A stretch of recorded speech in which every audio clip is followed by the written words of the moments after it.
Chapter 2 of The Fox and the Ghost King. It's called Weird or What?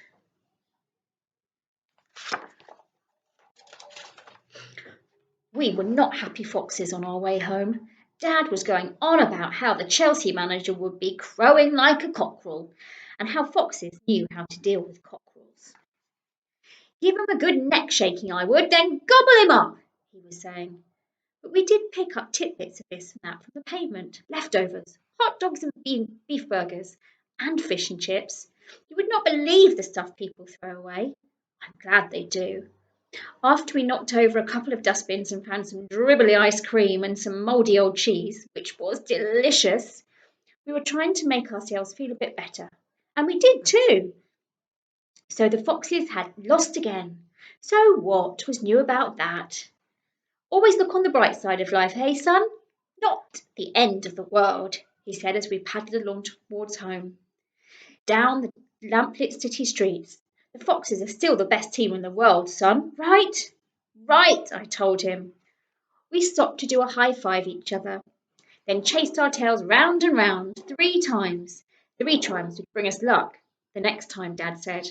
I didn't believe him, of course, but we did the same every time we lost, and we still lost the next time. I knew really that he made me do it to cheer me up, and to cheer himself up too. A little while later, and happier now, we were on our usual way home, trotting through an empty car park, half of which was still being dug up for some reason or another. We always stopped here because the earth was always freshly turned, just right for worm hunting. We leapt the fence. Well, Dad did. I crawled underneath.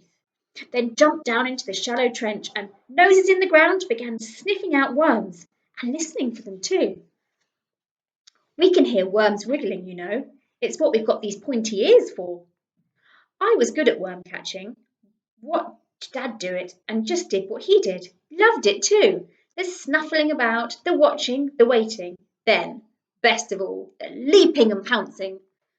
I was happily chomping away on a nice fat, wriggly worm I had just caught, which was trying to curl itself round my nose, when I thought I heard a strange voice. It seemed close by, and yet far away at the same time. And somehow it was coming from below me too. Weird or what? I thought. Dad had heard it as well. His ears were pricked, turning, this way and that way and this. Then the voice spoke again. Definitely a man's voice, and it really was coming from somewhere deep, deep down below the ground. I know a fox when I smell one, it said. You always wear your smell about you like a coat of rank and rotten onions.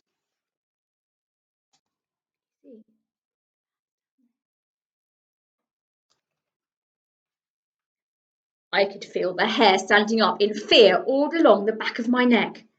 But Dad wasn't frightened, so after a moment or two, I wasn't either. Like me, he was looking for the voice, trying to smell and hear exactly where it might be coming from, so I did the same. Dad spoke then in his growliest, angriest voice.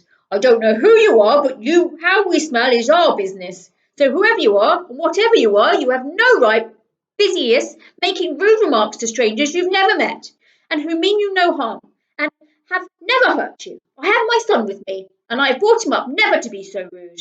So mind your manners, stranger, whoever you are. And there's something else I want to tell you.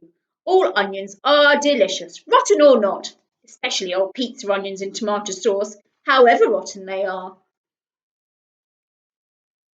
I don't wish to discuss onions, Mr. Fox, the voice came back. I have much more important things on my mind. Such as? Dad asked. Such as getting out of here, came the reply. I've been stuck down here for hundreds of years, and I need to get out. You must help me. It is my command, and I use to people doing what I say. He sounded rather hoity-toity, and I could see Dad did not like being told what to do by this voice one bit. Dad told him in no uncertain terms, but politely, what he thought of his command. So don't you come all la-li-la and lordy with me. I don't know who you think you are, but if you want our assistance, then you're going to have to explain yourself. How can we possibly help you get out of where you are if we don't even know where that is? And, by the way, we don't know who you are either. You're just a strange, rather snooty, disembodied voice to us at the moment. Where are you? Who are you, for goodness sake? The king, said the voice. You are speaking to the King of England, Mr. Fox. The end of chapter 2.